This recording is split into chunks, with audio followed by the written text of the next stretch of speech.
La reacción de los mercados no se hace esperar. El rango de negociación de hoy para los futuros del petróleo Brent se ha establecido en $85,75 por barril. Cabe recordar que en su momento más crítico, el crudo bordeó los $120 por barril hasta la firma del memorando de entendimiento alcanzado el pasado 14 de junio, que derivó en una caída en los precios del crudo. Ahora, la administración de Donald Trump en Estados Unidos ha intensificado su campaña de agresión contra Irán. Bajo el pretexto de una supuesta disuasión, Washington amenaza con destruir infraestructura vital, ignorando el derecho internacional. En el marco de la operación de represalia de Irán a los recientes días de ataques en el sur del país, el Cuerpo de Guardianes de la Revolución Islámica informa que ha golpeado los refugios de los cazas F-15, F-16 y F-35, así como varios drones estratégicos estadounidenses MQ-9 en la base de Al-Azraq en Jordania, y lanza un mensaje al pueblo jordano. La tierra sagrada de Jordania es la tierra por donde caminaron los profetas y no es un lugar para ocupantes ni para criminales internacionales. Revisamos todo hoy en Detrás de la Razón. Les saludo Osvaldo Canales. Bienvenidos.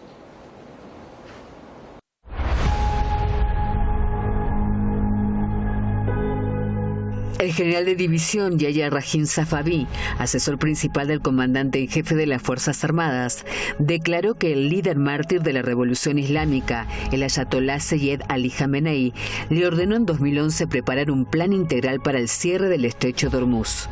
Safavi explicó que la propuesta también contemplaba operaciones militares en el Golfo Pérsico, el Mar de Omán, el Mar Rojo y el Mar Mediterráneo. Lo que se está llevando a cabo hoy forma parte del mismo plan que fue elaborado hace 15 años, gracias a la visión estratégica y la prudencia del líder mártir. En el marco de la operación de represalia de Irán a los recientes días de ataque por parte de Estados Unidos e Israel en el sur del país, el Cuerpo de Guardianes de la Revolución Islámica de Irán ha golpeado los refugios de los cazas F-15, F-16 y F-35, así como varios drones estratégicos estadounidenses MQ-9 estacionados en la base de Al-Azraq en Jordania. La Oficina de Relaciones Públicas del Cuerpo de Guardianes de la Revolución Islámica informó esto en un comunicado dirigido al pueblo jordano. La tierra sagrada de Jordania es la tierra por donde caminaron los profetas y no es lugar para ocupantes ni para criminales internacionales. La comunidad islámica espera de ustedes, pueblo noble y valiente, que han sido testigos directos, más que cualquier otra nación, de los crímenes de Estados Unidos y el régimen sionista contra el pueblo palestino, que pongan fin a la presencia del ejército del Gran Satán en su territorio.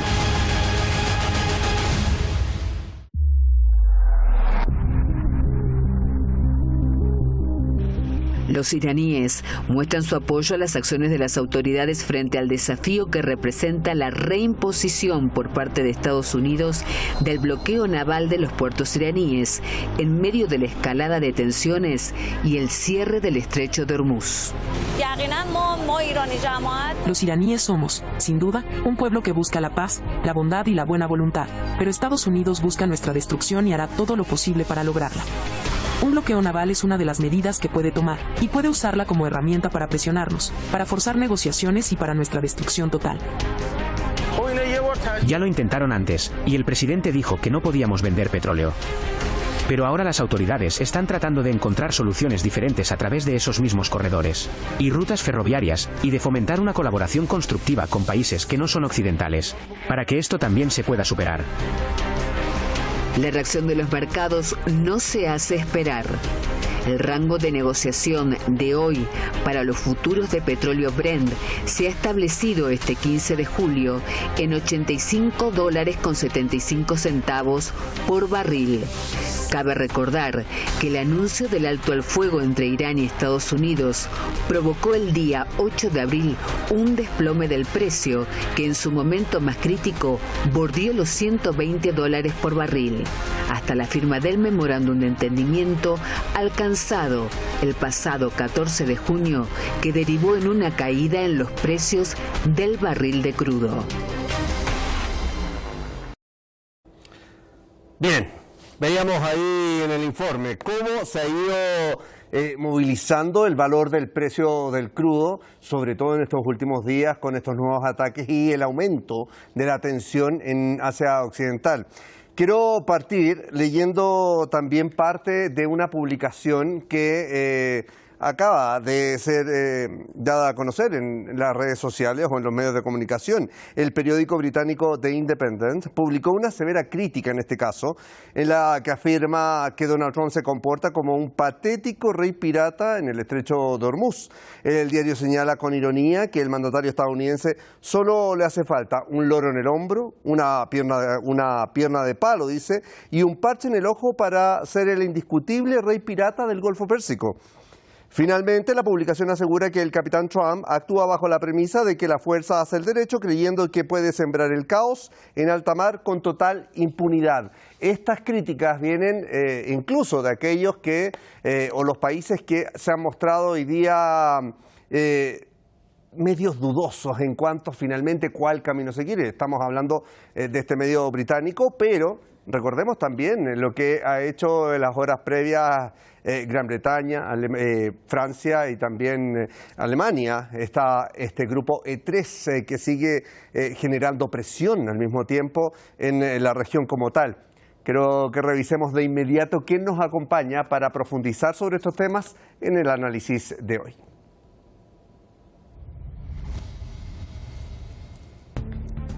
Bien, tenemos ahí en pantalla la imagen de Pablo Jofre Leal, analista internacional, máster en Relaciones Internacionales.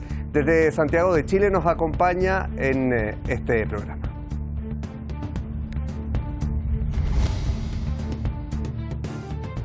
Junto a él tendremos también al analista internacional, periodista y experto en Relaciones Internacionales, Tadeo Castiglione, desde Neuquén, Argentina.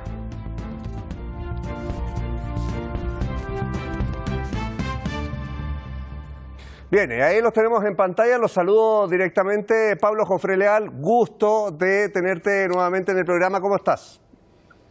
Muy bien, Osvaldo, un gran abrazo para ti, al equipo, y un abrazo también para Tadeo. Tadeo, replico obviamente el saludo y la bienvenida a Detrás de la Razón, ¿cómo estás?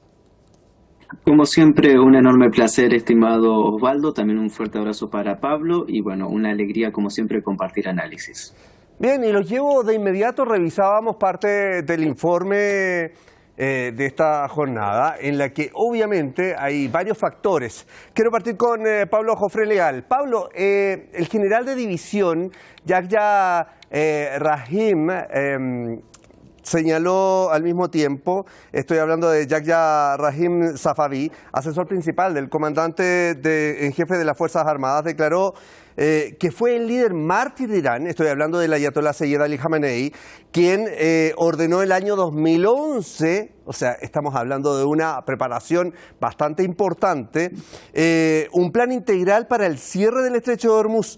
Y allí quiero preguntarte, ¿qué representa desde tu punto de vista este nivel de planificación, considerando desde que estamos en esta última o en esta reciente guerra que comienza el 28 de febrero? Irán ha dicho que está preparado hace más de 2 décadas para este tipo de ataques al territorio.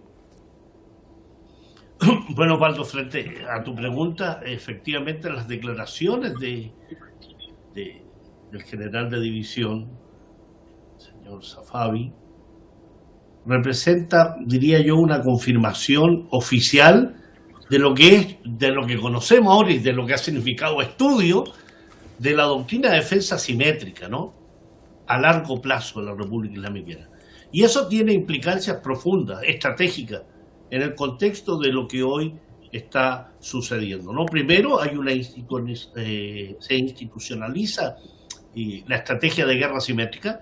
Es decir, aquí no hay un tema espontáneo, no es una respuesta improvisada, hay una estrategia militar minuciosamente planificada, hace 15 años, por orden directa de Sayyid Ali Khamenei, ¿no? E Irán siempre ha sabido que no puede competir con ese poder convencional de Occidente, por lo que su carta más fuerte siempre ha sido la disuasión asimétrica, sistema de defensa de misiles, aviones no tripulados, fortalecimiento de todo su aparato y ejército militar, el cuerpo de guardianes de la Revolución Islámica, y sobre todo teniendo presente el estrangulamiento de los puntos de control marítimo global. en este caso el estrecho de Hormuz, pero además la posibilidad cierta de generar también un efecto a través del estrecho Bab el-Mandeb junto al eje de la resistencia, junto al movimiento Ansarullah. Y aquí hay una expansión, por tanto, del radio de acción operacional. Yo diría que lo más revelador de las declaraciones de Safavi es que el plan del año 2011 no se limitaba exclusivamente al estrecho de Hormuz. Recordemos que el general detalló que la estrategia abarcaba también el Golfo Pérsico, el Mar de Omán, el Mar Rojo e incluso el Mar Mediterráneo, en el alcance del sistema de defensa de misiles. Así es. Recordemos que no es solo la guerra de Estados Unidos y del régimen israelí contra Irán. Aquí están también las monarquías ribereñas del Golfo Pérsico y el apoyo que la triada, principalmente europea, realiza. Por tanto, esto explica perfectamente la dinámica geopolítica actual, Osvaldo. Las acciones coordinadas del eje de la resistencia forman parte del mismo entramado estratégico diseñado hace 15 años. Por lo tanto, más allá de las fronteras de Irán, Irán ha pensado a largo plazo y se está demostrando en la actualidad. Claro, estamos hablando de que aquí no hay improvisación, quizá eso también le ha jugado muy en contra a los planes del propio Donald Trump, que recordemos al inicio hablaba de esta incursión, como le llamó el inquilino de la Casa Blanca, que duraría 4 o 6 semanas, y allí mismo fue esta guerra de desgaste, como dices tú, Pablo. Ahora voy con Tadeo, porque Pablo hace referencia también, Tadeo, a lo que ocurre con estas monarquías del Golfo, los países también que siguen entregando apoyo a Estados Unidos, a Israel, sobre todo con las bases de Estados Unidos en la zona. Y el Cuerpo de Guardianes de la Revolución Islámica de Irán dice que ha golpeado los refugios de los cazas F-15, F-16, F-35, también de varios drones estratégicos como el MQ-9, en las bases de Al-Azraq en Jordania. Y allí te quiero preguntar, Tadeo, porque también es interesante en este punto, hasta qué parámetro pueden llegar a soportar ser finalmente utilizados como escudos del propio Estados Unidos. ¿Qué pasa hoy con las bases norteamericanas en la región de Asia Occidental frente a este tipo de respuestas de Irán?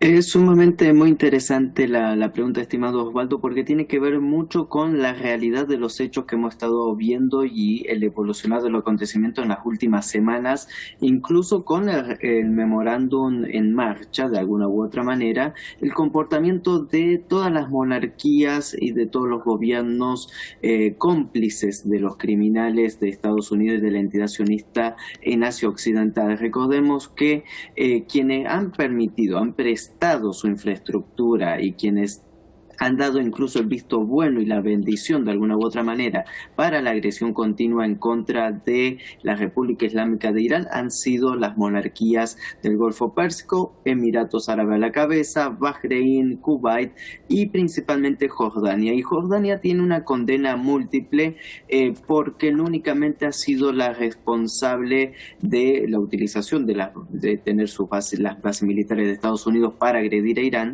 sino que también ha sido el principal responsable de todas las situaciones en contra de Palestina y de los territorios ocupados y sobre todo en la Franja de Gaza. Recordemos que incluso la situación en Jerusalén y de cómo avanzan las diferentes unidades y matices de la entidad sionista para seguir expulsando a los musulmanes y a los cristianos de Jerusalén tiene que ver también con el visto bueno de parte del rey Abdallah en Jordania. Entonces, todo esto tiene que tenerse en consideración y estos ataques de Irán, esta represalia, esta justa retribución después de ser agredida, sigue impactando y sigue dando en los blancos y en los objetivos militares, lo cual es muy interesante porque mientras hemos visto las imágenes de cómo Estados Unidos continúa bombardeando infraestructura civil, Irán responde con estos ataques certeros en contra de la matriz colonial presente en la región y a la misma vez el rol que están jugando estas monarquías hay que poner en duda hasta cuánto tiempo pueden aguantar. Hemos visto a lo largo de este año las pérdidas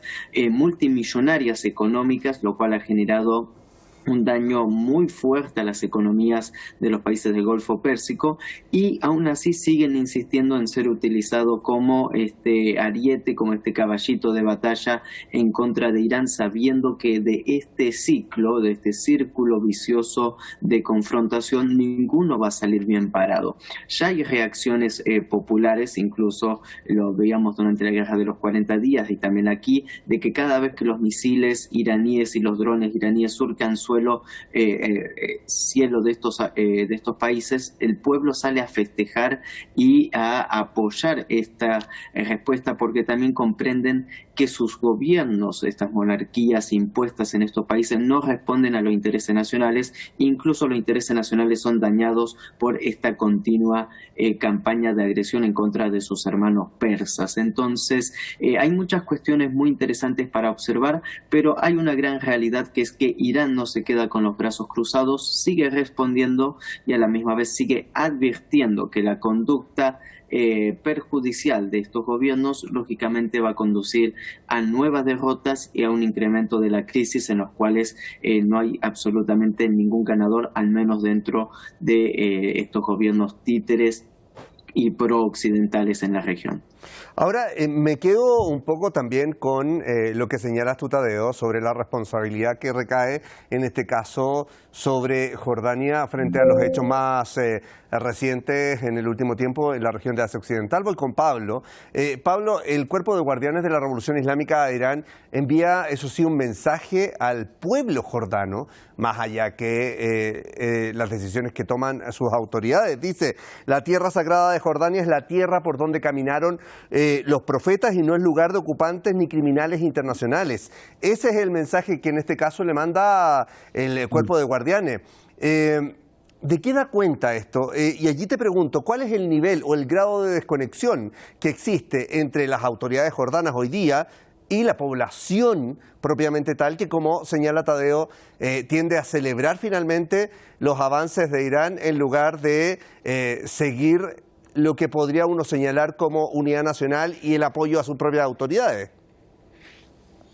Bueno, yo creo en esta pregunta, Osvaldo, que hay que estructurarla en dos grandes frentes a partir de la propia pregunta, ¿no? Una proyección de influencia exterior, especialmente un mensaje al reino de Jordania, y la retórica, la narrativa, el relato de cohesión y resistencia interna.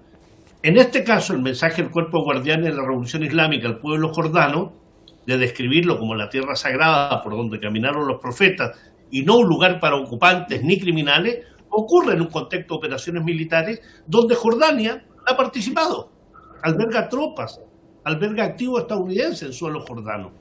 Por tanto, hay una narrativa que avanza en lo que podríamos hablar de una legitimación teológica e histórica, porque se refiere a Jordania como tierra de profetas y no apela, por tanto, a canales diplomáticos tradicionales, ¿no? Sino que eleva el territorio jordano a una categoría sagrada, por la cual es un llamado a que los pueblos deben luchar contra aquellos que profanan este suelo. Entonces hay una estrategia que, desde el punto de vista del análisis internacional, se llama una estrategia de bypass de soberanía. Es decir, el Cuerpo Guardián de la Revolución Islámica se dirige directamente al pueblo jordano, no a sus gobernantes. Y eso es evidente, porque la monarquía hachemita es evidentemente un actor cómplice, sometido al imperialismo, sometido al sionismo, que permite el uso de sus bases. Y ese es el nivel de desconexión que se percibe entre las autoridades jordanas y su pueblo. Hay una brecha que es insalvable a estas alturas entre una monarquía sometida y la sensibilidad de su población, mayoritariamente pro-palestina y muchísima de origen refugiado, ¿no? Entonces hay dicotomía, sometimiento versus la voluntad popular. Y el rey Abdalá II es descrito como un agente desconectado que prioriza la seguridad de Estados Unidos y Israel sobre la soberanía de su propia tierra y el sentir popular árabe, ¿no? Hay un llamado indirecto, no solo del Cuerpo Guardián de la Revolución Islámica, sino de todo aquel eje de la resistencia y todos los pueblos árabes que llaman también a una insurrección popular de todos aquellos gobiernos que más bien legitiman la ocupación que la voluntad ciudadana. Y en el plano interno, yo diría que aquí hay un llamado permanente y refrendar la estrategia de la resistencia activa. O sea, Estamos hablando de palabras del presidente de Irán que apelan directamente al núcleo ideológico de la República Islámica. La resistencia frente a la presión, la agresión, la desestabilización externa. Y también, en lo interno, una cohesión social frente a los ataques. Y se expresa con toda fuerza, y tú eres testigo privilegiado de eso, Osvaldo, en la intensidad de las honras fúnebres de Seyed Ali Jamenei. Es decir, hoy lo político, lo militar, lo religioso, el sentir ciudadano, la sociedad iraní está unida en función de una resistencia frente a aquellos que lo agreden. Y eso indudablemente es un frente interno poderoso.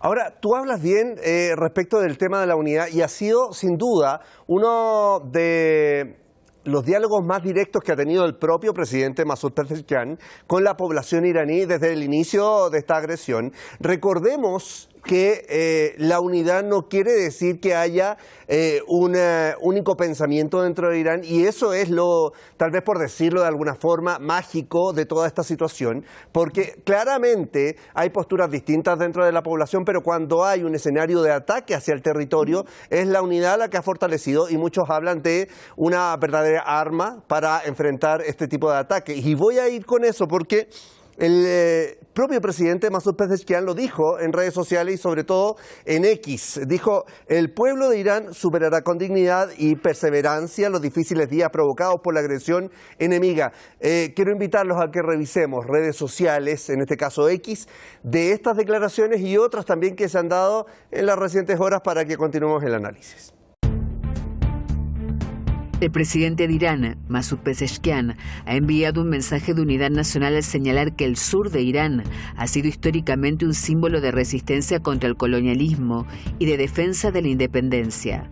En sus declaraciones, Pezeshkian subrayó que el noble pueblo de Irán superará con dignidad y perseverancia los difíciles días provocados por la agresión enemiga, reafirmando su compromiso absoluto al declarar que todo Irán es su hogar. En un tono de denuncia directa, el portavoz del Ministerio de Asuntos Exteriores, Esmael Baqai, alertó que la lista de crímenes de Estados Unidos contra los iraníes se alarga cada día más, revelando una constante hostilidad de Washington. Baqai denunció específicamente que en la madrugada del martes, el ejército estadounidense atacó un puesto de guardabosques en la aldea de Seyed Yozar, en el norte de Hormozgan, martirizando a 3 miembros de la familia del dedicado protector ambiental Yabad Hassanzadeh. El portavoz enfatizó que este es solo el último ejemplo de una serie de crímenes de guerra que comenzaron el pasado 28 de febrero y aseguró que estos actos solo fortalecen la determinación de Irán para buscar justicia y castigar a los autores y responsables de tales actos. La ofensiva política se extiende al ámbito jurídico. El vicecanciller para Asuntos Jurídicos e Internacionales, Qasem Qaribabadi, denunció que Washington está utilizando tácticas de extorsión contra los Estados miembros de la Corte Penal Internacional. Según Qaribabadi, Estados Unidos amenaza con sanciones y la revocación de visados para evitar que la justicia alcance a sus militares y a los oficiales del régimen israelí en un intento desesperado por silenciar la justicia internacional. Bien, y profundicemos sobre esto. Las palabras del presidente Masoud Pezeshkian obviamente hablan de la postura que tiene el país y este llamado hacia la población, que es importante y que diferencia hoy en día, como veníamos conversando, lo que pasa en Jordania versus lo que pasa en Irán, como un ejemplo de todo lo que está ocurriendo al mismo tiempo. Quiero ir con Tadeo Castiglione. Tadeo, ¿de qué da cuenta finalmente o cómo definirían la postura de las autoridades cuando no hay plazos? Literalmente no hay plazos. Nosotros pensábamos tal vez que el memorando de entendimiento, después de todas las dificultades y entendiendo también el antecedente de la guerra de 12 días, los ataques del 28 de febrero que dieron paso a esta nueva guerra, que podíamos ver un poco de luz, pero también vemos las amenazas del propio presidente Donald Trump constantemente. Entonces, este llamado a unidad y ver a la población todavía en las calles reforzando esta postura, ¿cómo lo defines tú hoy día? Bien, creo que las autoridades iraníes han entendido claramente, y lo escuchábamos a lo largo de todos los comunicados, incluso del informe reciente sobre las diferentes publicaciones en redes sociales, que se ha comprendido que estamos delante de una guerra total que abarca todos los sentidos, no únicamente una agresión militar continua, una conspiración continua, sino que también tiene que ver económicamente, socialmente y religiosa o espiritualmente. Entonces, la unidad del pueblo iraní y la demostración de fuerzas en las calles que se dio con la presencia masiva del pueblo iraní durante la guerra de los 40 días, que jamás abandonaron las calles. El gobierno iraní sostuvo en aquel tiempo que la victoria fue del pueblo iraní en las calles y que la victoria diplomática con la firma del memorándum tenía que ser respaldada con el pueblo en la calle. Si algo ha caracterizado al pueblo iraní es que siempre se ha mantenido movilizado, activo y totalmente encolumnado con el gobierno de la Revolución Islámica. Esto a pesar de los diferentes colores de los partidos políticos que tienen el poder ejecutivo, lo cual eso sigue siendo un gran tema tabú en Occidente, que jamás quieren hablar sobre el sistema democrático iraní y sobre las discusiones políticas que internamente se dan como en cualquier otro lugar del mundo. Pero si algo ha interpretado el pueblo iraní y el gobierno iraní es que estábamos delante, y estamos todavía delante, de una guerra existencial sobre la continuidad del legado histórico milenial de la gran nación persa y la necesidad de preservar el sistema revolucionario. Y bajo ese contexto, todas las iniciativas que ha llevado a cabo tanto el presidente Pezeshkian como gran parte de la columna de todo el poder político del Ejecutivo, de los legislativos, del Judicial, ha sido para mantener al pueblo activo y como máximo representante popular. Y esto también lo hemos visto en las últimas semanas con aquel millonario multitudinario, el más grande del mundo, despedida hacia Ali Khamenei, el líder mártir de la Revolución Islámica, y todo esto tiene también que ver con un mensaje hacia el exterior respecto a la unidad nacional iraní y respecto a que no está en juego y que el pueblo iraní no va a permitir nuevas escaladas, nuevas continuas conspiraciones para acabar con el sistema político gobernante. Y eso también lo tiene que interpretar claramente Occidente, teniendo en cuenta de que no se está enfrentando a un gobierno, sino que se está enfrentando a un pueblo total que ha decidido ser libre, y bajo esa consigna es lo que hemos visto desde el principio de año hasta aquí. Va a haber una continuación claramente desde los escenarios, vamos a decir, diplomáticos. Todavía siguen abiertas todas las puertas, como también están todas las puertas abiertas en el escenario bélico, pero creo que la llave la tiene el pueblo iraní, que siempre se ha mantenido fuerte, y la victoria se va a garantizar tanto en el escenario bélico como también en el escenario diplomático, porque creo que hay un pueblo que ha decidido ser libre y que de eso no se va a mover ni un ápice. Ahora, muy rápido con Pablo, porque me quiero quedar con otro de los temas que estábamos revisando allí en X y que tiene que ver con las declaraciones del vicecanciller para Asuntos Jurídicos e Internacionales de Irán, Qasem Gharibabadi. Ha dicho o ha denunciado que Washington está utilizando, dice, tácticas de extorsión y amedrentamiento contra los Estados miembros de la Corte Penal Internacional. Habría amenazado con sanciones, también habría amenazado con revocación de visados para evitar que la justicia alcance a militares y oficiales, en este caso del régimen israelí. ¿Cómo se frena esto, Pablo, considerando también las herramientas que hay que reconocer que usa y abusa también el propio Estados Unidos? Estoy hablando de vetos, de actuar con amenazas constantes y también con abierta impunidad. Osvaldo, la denuncia del vicecanciller Qasem Gharibabadi no es un hecho aislado en la política iraní, ¿no? Es una denuncia permanente, es el reflejo de lo que Irán denuncia consistentemente: la hipocresía estructural del orden internacional hegemónico liderado por Estados Unidos, con sus socios aliados, por supuesto, ¿no? Los abusos de poder, las intimidaciones de Washington no se frenan negociando bajo las reglas que el propio Occidente coloca, sino desafiando la estructura misma de la hegemonía, ¿no? Por tanto, la justicia internacional va a ser verdaderamente independiente cuando el sur global cuando los pueblos en resistencia logren construir un sistema político, financiero, jurídico, inmune al chantaje del dólar, del veto estadounidense. ¿Por qué esto? Porque indudablemente existe un colapso del orden basado en reglas. Y cuando Washington dice que va a desmantelar la Corte Penal Internacional ladrillo por ladrillo, demuestra que el llamado orden internacional basado en reglas es en realidad un orden basado en la sumisión.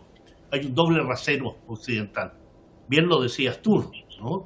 O sea, cuando hay una Corte Penal Internacional que cuando tiene que actuar contra adversarios de Occidente, como Rusia o países del sur global, entonces Washington y sus aliados aplauden a la justicia internacional. Pero cuando se trata de investigar los crímenes de soldados estadounidenses o los crímenes del sionismo, el sistema es atacado ferozmente, porque hay una inmunidad del opresor, como se denomina, ¿no?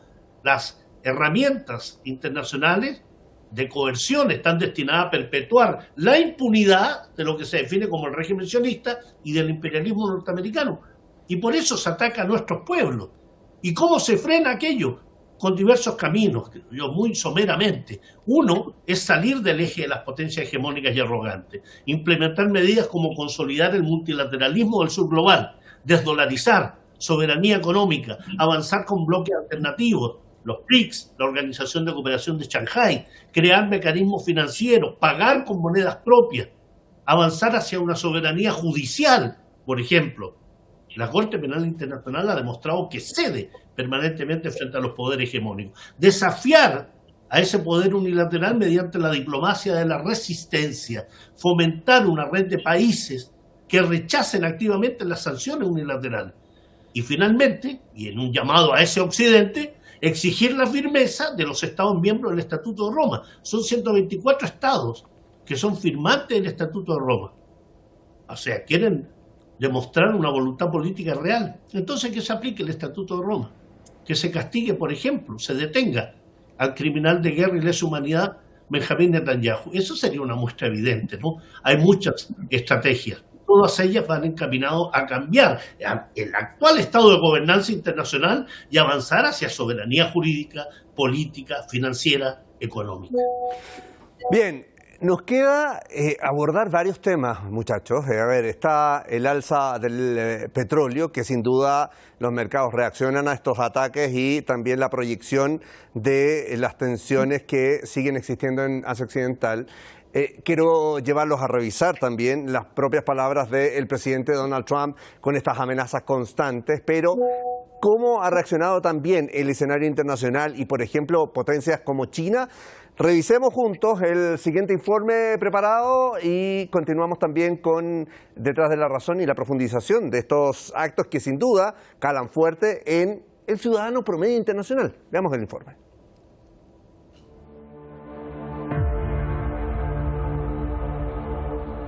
La administración Trump en Estados Unidos ha intensificado su campaña de agresión contra Irán. Bajo el pretexto de una supuesta disuasión, Washington amenaza con destruir infraestructura vital ignorando el derecho internacional. La próxima semana la situación se pondrá muy difícil para ellos. Vamos a dejar fuera de combate todas sus centrales eléctricas y todos sus puentes, a menos que se sienten a la mesa a negociar. ¿Cuál será el costo de esta política belicista y qué postura muestra Teherán ante la agresión? De acuerdo a las autoridades persas, la reciente amenaza del presidente Trump de atacar la infraestructura eléctrica y civil de Irán confirma una política exterior basada en la coerción y el terrorismo económico. Irán ha denunciado que estas acciones violan flagrantemente la Carta de las Naciones Unidas. Estados Unidos es el agresor, no la víctima. Este país, al iniciar 2 guerras de agresión sin provocación previa contra Irán, junto con el régimen israelí, ha cometido violaciones flagrantes de la Carta de la ONU, especialmente de su artículo 2, párrafo 4.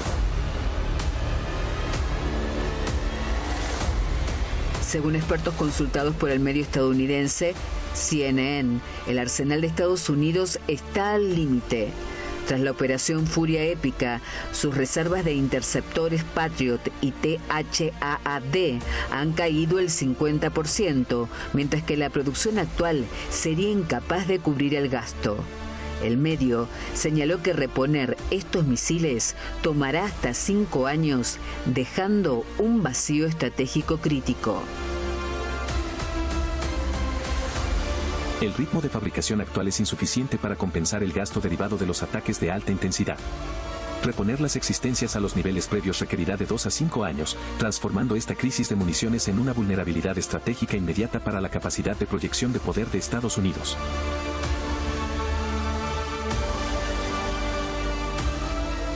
La comunidad internacional, representada por voces que exigen el fin de las hostilidades, observa cómo Estados Unidos intenta arrastrar al mundo a un precipicio peligroso, obstruyendo cualquier solución diplomática real en el Consejo de Seguridad. Es Estados Unidos quien está obstruyendo los esfuerzos del Consejo para poner fin a las hostilidades y permitir la continuación de la crisis. Estados Unidos tiene una responsabilidad irrefutable en la situación actual. Mientras Washington apuesta por la destrucción, Irán reafirma su derecho a la defensa y su soberanía ante la agresión externa. La historia juzgará a quien ha sido el verdadero responsable de la inestabilidad en Asia Occidental. Bien. ¿Quién será finalmente el responsable de esta inestabilidad? Planteábamos allí en el informe. Quiero ir rápidamente en esta parte, Tadeo, Pablo, para que alcancemos a tocar todos los temas que tenemos en cuestión. Pero voy con Tadeo. Ahora Irán señala sin duda que Washington amenaza con destruir la infraestructura vital, ignorando el derecho internacional. ¿Qué pasa a estas alturas, Tadeo, con las amenazas del propio presidente Donald Trump, que suman y siguen, no se agota, pero que van cambiando también? ¿Qué pasa hoy día con este Donald Trump allí en la Casa Blanca? Bien, primero creo que siempre hay que tener en consideración que una cosa es lo que diga Donald Trump y otra cosa es los hechos, otra cosa es la realidad y otra cosa es lo que pueda o le permitan hacer.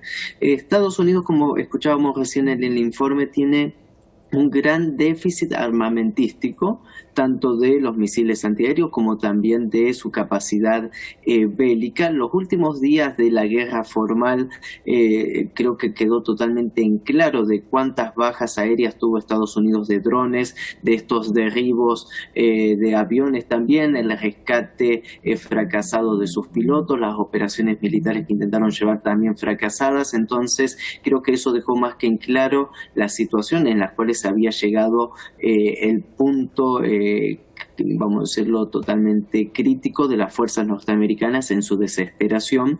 Y si quieren volver a entrar en ese juego, la situación va a ser exactamente la misma. Por ende, siempre tenemos que tener en consideración hasta qué punto tiene la capacidad de Estados Unidos de llevar a cabo lo que Donald Trump de manera muy abierta y de manera muy bocona suele mantener, pero que la realidad siempre es infinitamente diferente. Ahora bien, si Estados Unidos decide comenzar una campaña en contra de la infraestructura crítica iraní, lógicamente las consecuencias van a ser totales para toda la región, porque no únicamente estamos hablando de esta nueva violación del derecho internacional, que como también lo mencionaba Pablo, ¿para qué sirve? Y a esta altura del mundo ya ha quedado más que en claro después del genocidio en Gaza que no existe nada como tal cosa que se llame derecho internacional y que por eso es necesario nuevas estructuras internacionales que apunten hacia un derecho real y no en palabras o en papel,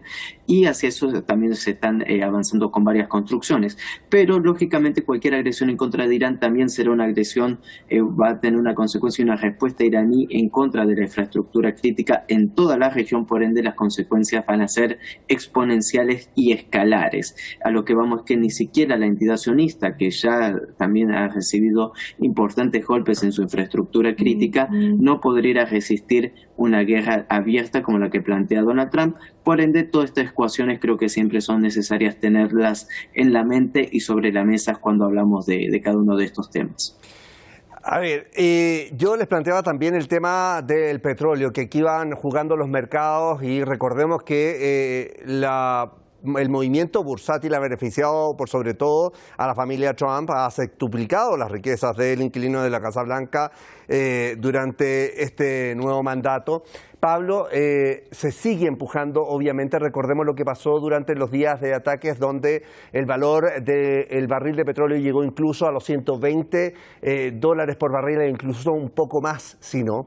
Se ha logrado ir bajando, llegó a bajar bajo los $70, pero hoy día ya estamos en los 85 con estas agresiones. ¿Hacia dónde se está empujando nuevamente el precio del petróleo tras las acciones de Trump con países que están, como por ejemplo en tu caso, en Chile, bajo una administración de extrema derecha y simplemente traspasan los costos del alza del petróleo a los ciudadanos? Y allí es donde yo les decía, el que paga hoy día el precio de todas estas decisiones es el ciudadano promedio. No hay bonos, no hay algún tipo de aporte, ayuda hacia la ciudadanía.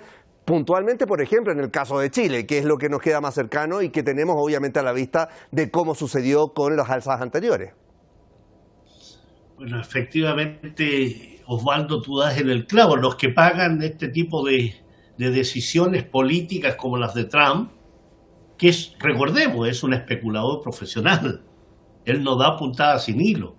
Él lo que hace no va encaminado a mostrarse como un estadista furibundo, enojado porque Irán no se rinde, sino porque nos encontramos ante un personaje, tal como lo has mencionado tú, ha quintuplicado y más su riqueza, ¿no? Las acciones recientes de Trump provocan escalada en los precios, subidas o bajadas, especulación. Porque el que tiene acceso a la información le permite entonces especular con esa alza y esa baja, ¿no?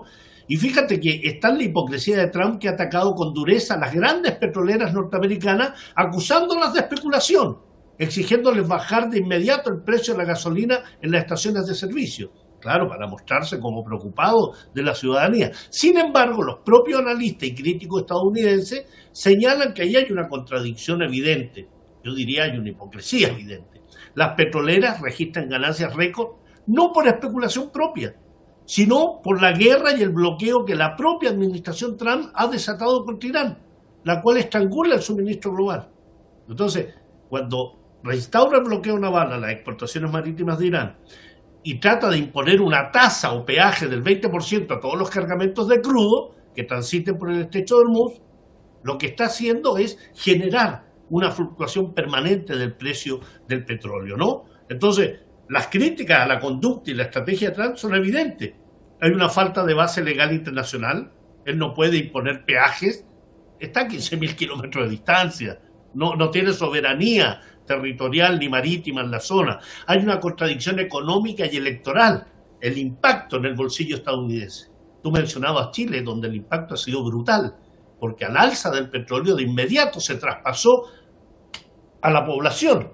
Chile tenía una tasa de estabilización de los precios a través de insuflar dinero para mantener el precio accesible. Bueno, hoy no se tiene.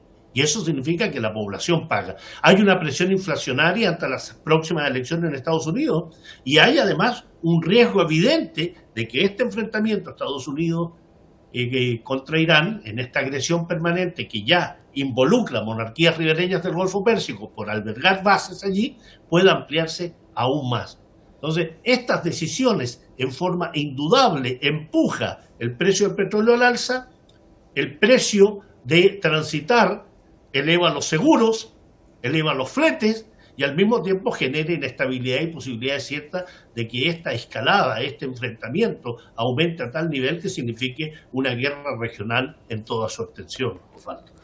Bueno, y tú señalabas, o sea, Donald Trump dice, bueno, vamos a proteger el estrecho de Hormuz, vamos a poner nuestras propias tasas, 20% por carga de cada uno de los buques que traspasa. Después dice, no, el 20% de las tasas mejor no va, pero asegurémonos con inversión hacia Estados Unidos. O sea, cambiando de un lado a otro, sin duda, cada una de las posiciones. Tadeo, aquí vemos, y te quiero llevar a estas posturas cambiantes, en este caso de la Casa Blanca. Primero habla entonces del bloqueo, habla del cobro de 20% de la carga, ahora no, habla del tema de las inversiones sobre el territorio estadounidense. ¿Qué nivel de acción, y allí te dejo, le queda a los países frente a este tipo de declaraciones?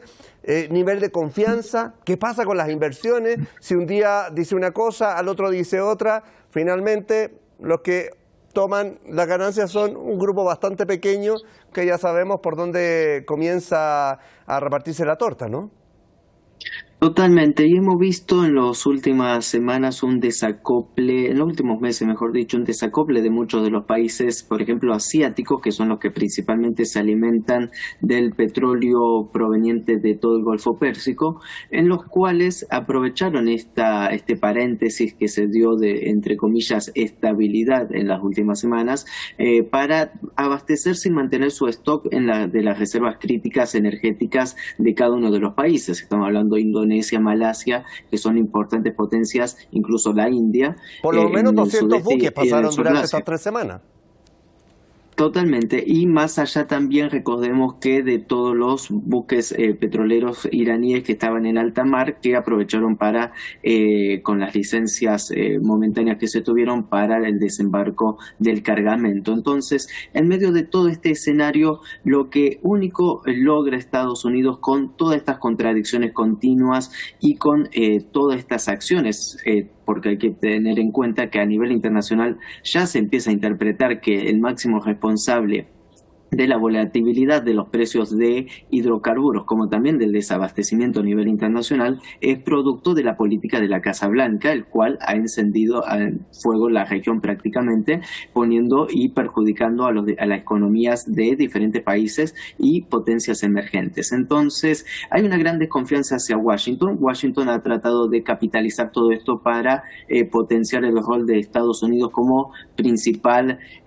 proveedor energético a nivel global.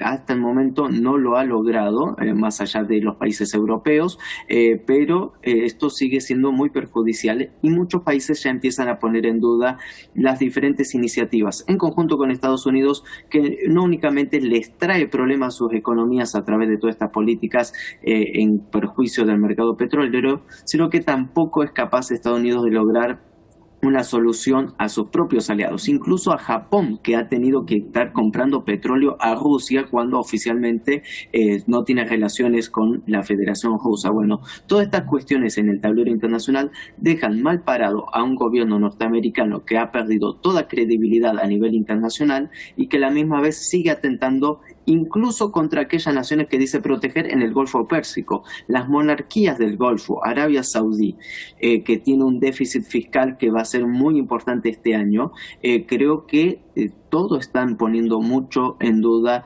la continuidad de su política con Estados Unidos a perjuicio de se continúa junto con Estados Unidos y se pierde el país, o se salvan pero necesitan alternativas. Bueno, todo esto lo ha logrado Donald Trump en medio de sus políticas contraproducentes y totalmente fuera de toda lógica a nivel internacional.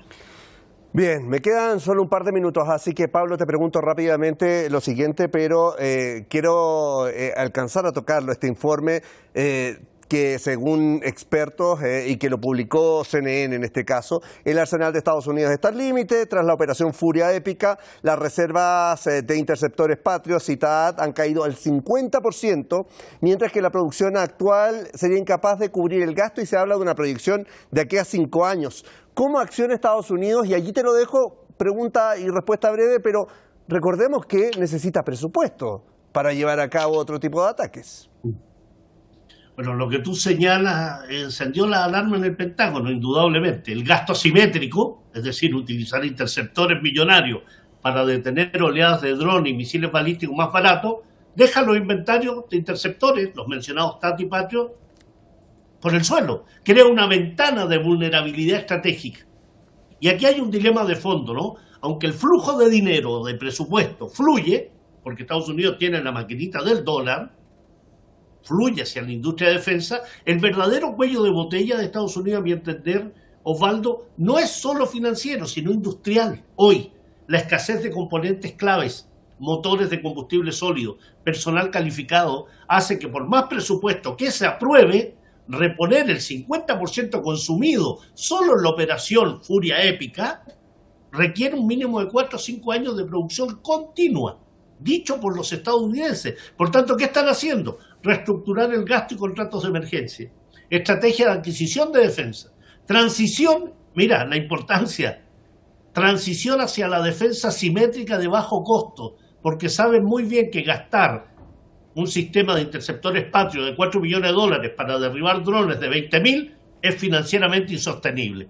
Por eso están redirigiendo su presupuesto de investigación y desarrollo hacia tecnologías de menor costo, armas de energía dirigida, láseres, microondas, apuesta por drones interceptores, compartir la carga financiera con aliados y redistribución geográfica. Ya lo hicieron en la cumbre de Ankara, de la OTAN. O sea, hay un reposicionamiento estratégico, Osvaldo.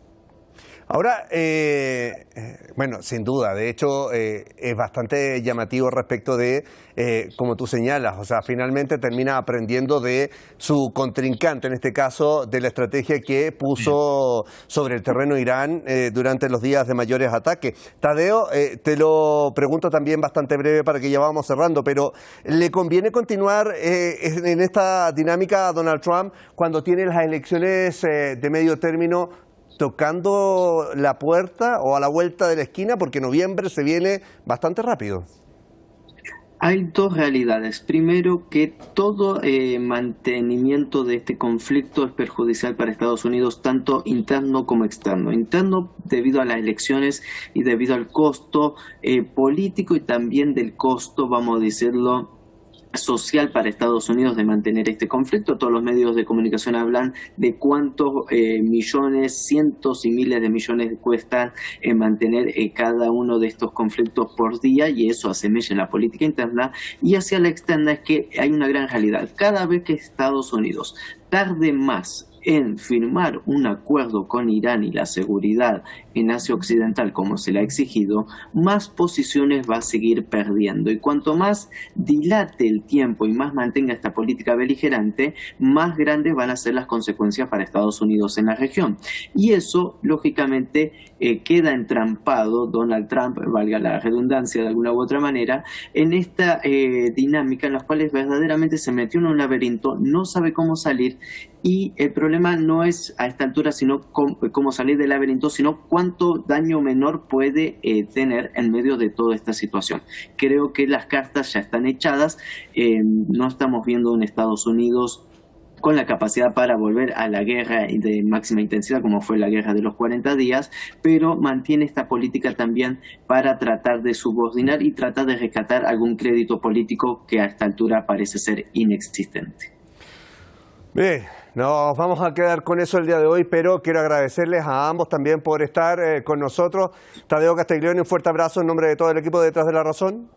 Hasta la próxima. Fuerte abrazo como siempre. Pablo, como siempre, muchísimas gracias. Ahí te vemos también con tu regalón en el escritorio, así que un fuerte abrazo hasta Chile y nos vemos más adelante, por supuesto, en Detrás de la Razón. Muchas gracias, Osvaldo. Un gran saludo a ti y al equipo y saludo a Tadeo. Bien, y me despido de ustedes. Muchísimas gracias por acompañarnos día a día en Detrás de la Razón. Gracias por sus comentarios en las redes sociales. Y por supuesto, nos vemos acá mañana a través de las pantallas de Hispan TV. Hasta entonces. All right, class. Today's lesson isn't in your textbook. It's in the headlines. Open your notebooks. Page 1. People forget. Money doesn't. Money doesn't. Money doesn't. Beep. People forget. Forget. Oh. Money doesn't. Money doesn't. Money doesn't. 1979, the embassy falls. 52 hostages. 444 days, Washington freezes billions, Tehran freezes trust, and suddenly history starts charging interest. Everybody tells you who shouted, nobody tells you who signed the check. Welcome to history class. History never disappears, it just changes the headline. Everybody remembers the speech, nobody follows the invoice. Follow the money, follow the contracts, follow the handshakes. Then look at the map. 80s, Cold War, everybody picks a side. Officially, Washington backs Iraq unofficially. Another story walks through the back door. Iran-Contra, secret missile sales. Congress asking questions, the newspapers asking louder ones. Funny, sometimes enemies become customers when the receipt is confidential. Trump.